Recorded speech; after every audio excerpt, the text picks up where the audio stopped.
Okay, Assalamualaikum. Right, so saya nak terangkan berkenaan dengan assignment semester yang kedua. Right, means assignment biology untuk SB025.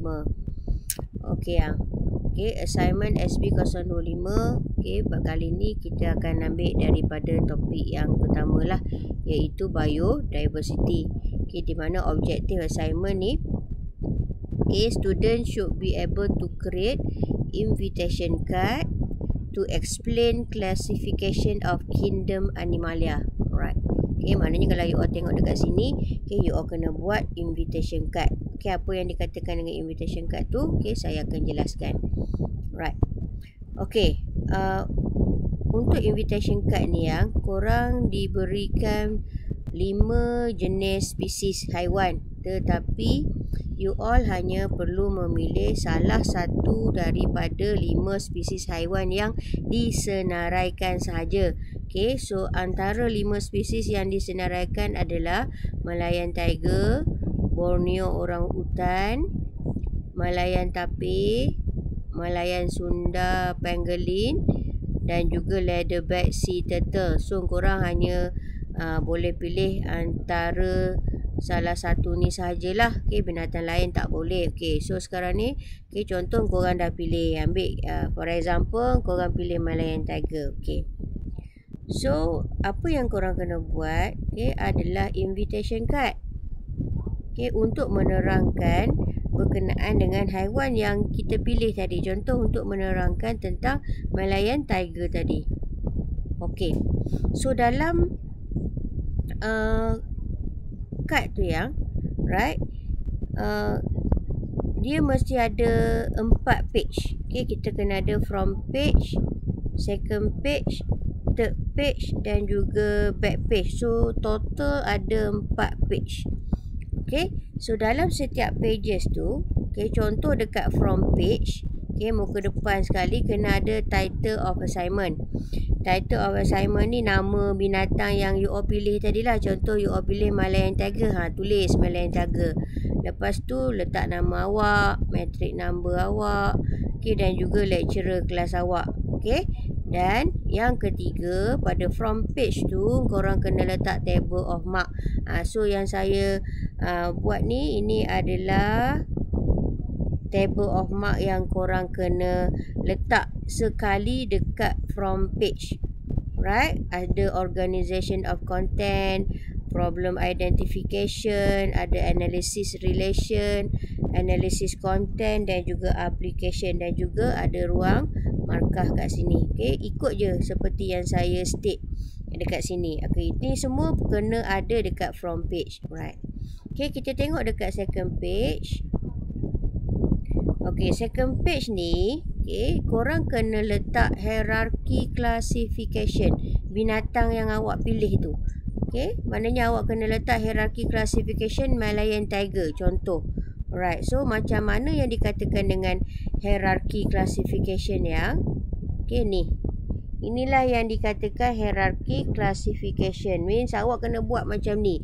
Kena tulis perkataan taxon, lepas tu kena tulis perkataan domain, kingdom, phylum, class, order, family, genus, species. Saya nak awak buat macam ni. Cuma dekat bahagian sini ni awak kena ubah lah. Ubah mengikut spesies binatang yang awak pilih tu. Tapi kena ada ke semua ni lah. Kalau awak tengok ada 1, 2, 3, 4, 5, 6, 7, 8. 8 taxon yang wajib ada dalam hierarchy classification. So kalau awak tengok cara penulisan di sini, kat sini penulisan dia macam biasa kan. Tulisan dia tidak italic. Tetapi kalau awak tengok bahagian bawah ni yang tulisan dia italic. So kena hati-hati. Masa korang buat tu nanti awak kena pastikan tulisan untuk genus dengan spesies ni dia italic. Dan kalau untuk genus ni, contoh H ni, kena pastikan huruf besar. Kalau kita tersilap untuk bahagian-bahagian ni, dia juga akan menyebabkan kita tak dapat markah penuh untuk bahagian hierarchy classification. Okay, itu apa yang kena ada dekat second page. Okay, selain daripada hierarchy classification ni, yang dekat second page juga saya nak awak letak gambar. Gambar binatang yang awak pilih tu. Okay, so gambar binatang tu, okay, pastikan ada label. Okay, pastikan gambar binatang yang awak pilih tu kena ada label. Barulah awak akan dapat markah untuk gambar dan juga markah untuk label. Itu apa yang perlu ada di dalam page yang kedua. Okay, right. So kita tengok page yang ketiga. Okay, dalam page yang ketiga ni, yang awak kena nyatakan unit karakteristik untuk core data. Okay, Google tengok dalam buku rujukan apakah unit karakteristik core data. Kalau boleh awak kena senaraikan lebih daripada 6. Ini untuk pastikan kita dapat markah penuh. Okay, right. Okay, unit karakteristik core data. Yang kedua, unit karakteristik spesies mean binatang yang kita pilih tadi. Pastikan unit karakteristik dia tu lebih daripada 3 at least. Okay, jangan kurang daripada 3. Itu pun sebab kita nak pastikan kita dapat markah penuh. Okay, lepas tu korang kena carilah spesies yang korang pilih. Maknanya binatang yang korang pilih tu habitat dia kena dekat mana. Itu pun kena ada ya dekat third page ni. Dan yang keempat adalah IUCN status. Okay, kalau awak buka web page IUCN ni, awak akan dapat tahu status binatang yang awak pilih tu sama ada telah pupus ke, dalam keadaan endangered ke, bagaimana. So korang kena identify IUCN status binatang-binatang tu. Okay, so itu apa yang kena ada dekat third page. Okay, kita tengok page yang terakhir, the back page. Dekat back page ni kena letak important species tu. Tapi dari segi ecological, kena carilah ni, kena tengok reading dalam buku ke, Google ke, apakah ecological important spesies binatang yang kita pilih tadi. Right? Okay, dan senaraikan. Okay, lepas tu, okay, awak juga kena cari apakah trait face yang dihadapi oleh spesies tu. Maknanya spesies tu selalunya dia akan menerima ancaman macam mana. Contoh ancaman pemburuan haram ke, carilah. Ataukah disebabkan oleh pembalakan ke. Okay, kena cari apakah yang ancaman yang dihadapi oleh binatang-binatang yang awak pilih tu. Okay, dan yang terakhir of course adalah reference. Okay, reference yang awak kena letak, okay, at least ada 2. Kalau awak ambil bahan-bahan tu daripada internet, letaklah address, okay, website yang awak rujuk tu. Okay, so makna sekarang ni assignment awak ni ada 4 page, from page, second page, third dan juga back page. Right. So assignment ni seperti biasa kena buat seorang-seorang. Okay, so apakah keperluan invitation card ni? So walaupun kita panggil dia invitation card, you ada buat pilihan sama ada nak buat handwriting menggunakan kertas A4, inilah lebih jelas invitation cardnya, ataupun korang nak type guna komputer. So nak type guna komputer tu pulang you nak guna software apa, nak pakai PowerPoint biasa pun boleh, nak pakai Canva pun boleh, tapi yang penting mesti ada 4 slide ataupun 4 pages. Okay, so kalau nak buat handwriting means awak nak buat guna kertas A4, macam ni lah, lipat je 2. Yang penting ada 4 page dan mengandungi semua perkara yang saya dah bagi tahu tadi. Right. Okay.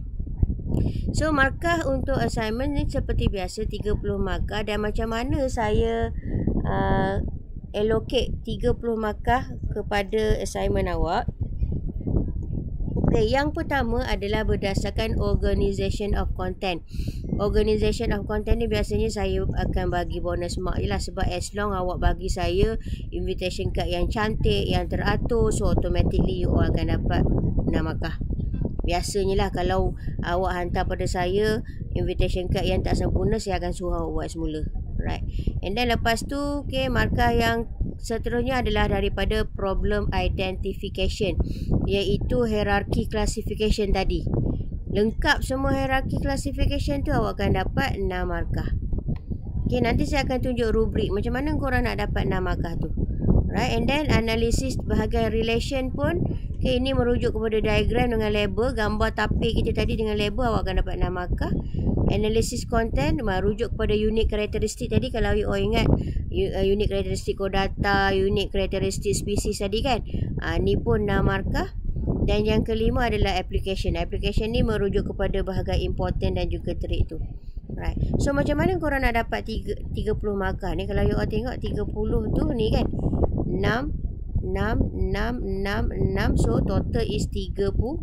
Okay, kita tengok rubrik ni. Right. Margin markah awak adalah daripada 1 sampai 6. Contohlah kita ambil organisation of content ni. Macam mana awak nak dapat full mark? Senang ni, awak kena pastikan awak able to write idea very systematic and well organized. Maksud saya, kalau awak hantar tu cantik, tersusun, so automatic saya boleh bagi awak untuk bahagian pertama ni 6 markah. So this is how awak dapat 6 markah, nampak? Okey, kita tengok atribut yang kedua ni. Okey, macam mana awak nak dapat 6 markah dekat atribut ni? Okey, saya akan tengok hierarchy classification awak tu. Means saya akan tengok daripada domain tu sampailah ke spesies tu, adakah semua betul ataupun ada kesilapan. Kalau semua betul, means daripada domain sampai ke spesies tu betul, okay, maknanya 7 hingga 8 perkara tu betul, so barulah awak layak dapat 6 markah. Okay, kalaulah dalam 8 item tadi daripada domain hingga spesies tu tiba-tiba ada silap lah somewhere, ada 2, 3 ataupun 4 silap, awak hanya betul 4 saja, so awak hanya dapat 4 markah. Okay, berbanding 6 kalau awak betul semua, nampak? Itu macam mana saya allocate markah awak 6, 5 ataupun 4 yang kita akan letak dekat bahagian cover tu nanti. Okay, untuk diagram dengan label ni pun sama. Okay, awak kena pastikan lengkap lah untuk dapat 5 point. Actually 5 point ni merujuk kepada gambar yang tepat dan juga label. So bila saya jumpa gambar tu memang tepat. Tepat maksudnya memang menunjukkan binatang tu bukan binatang seakan-akan, tapi silap spesies. Okay, dan juga label pun mesti banyak untuk mendapatkan markah 4. So awak akan dapat 5 point. Tapi markah dia adalah 6. Nampak? Okay, so dapatlah markah ke-6 yang ketiga. Okay, dan yang keempat ni adalah unique karakteristik. Okay, kalau awak tengok unique karakteristik tadi, dia cover unique karakteristik chordata, unique karakteristik spesies kan. Lepas tu habitat tadi dengan IUCN punya status. Okay, semua point tu nanti saya akan kira dapat tak sehingga 8 point. So kalau semua point tu ada dan awak dapat 8 point, okay, dan atau lebih, so saya bolehlah bagi awak untuk atribut yang keempat ni 6 markah. So awak dapatlah markah yang ke-6. Alright, markah 6 yang keempat. So yang terakhir adalah important dengan trait. Kalau lengkap awak bagi important, awak bagi trait, okay, so saya boleh bagi 5 point dan markah awak sebenarnya adalah 6. So 6 kali 5 itu yang awak akan dapat 30. Kalau awak tak dapat 30 tu mungkin awak dapat kat sini kurang daripada 6, boleh. So this is how pemarkahan tu diberikan. Alright. Okay, so merujuk kepada reference tadi, okay, kena 2 lah. Okay, mengikut APA format, sungguh pun begitu. Okay, reference tu tak ada markah dalam atribut tapi wajib diletakkan. Kalau you all tak letak, nanti saya akan minta awak letakkan juga. Okay, submission macam previously. Kalau awak buat handwriting, awak kena scan, okay, convert kepada PDF dan kena hantar dalam Google Classroom. Okay, macam semester 1, sama je. Okay, PowerPoint ataupun Canva pun sama. Okay, lepas awak siap, awak kena convert kepada PDF dan hantar ke dalam Google Classroom. Okay, nanti saya akan assign lah untuk assignment ni. Alright. Okay, so you all kena hantar sebelum atau pada 18 Februari. Okay, 2022. Okay, iaitu hari Jumaat. Okay, saya rasa assignment ni tak susah, cuma awak kena banyak Google dan buat bacaan lah, okay, untuk dapat maklumat ni. Right. Okay. So kalau ada apa-apa, you all boleh tanya saya semula dalam kelas. Okay. Ataupun WhatsApp saya. Right. Okay. So I think that's all. Terima kasih. Assalamualaikum.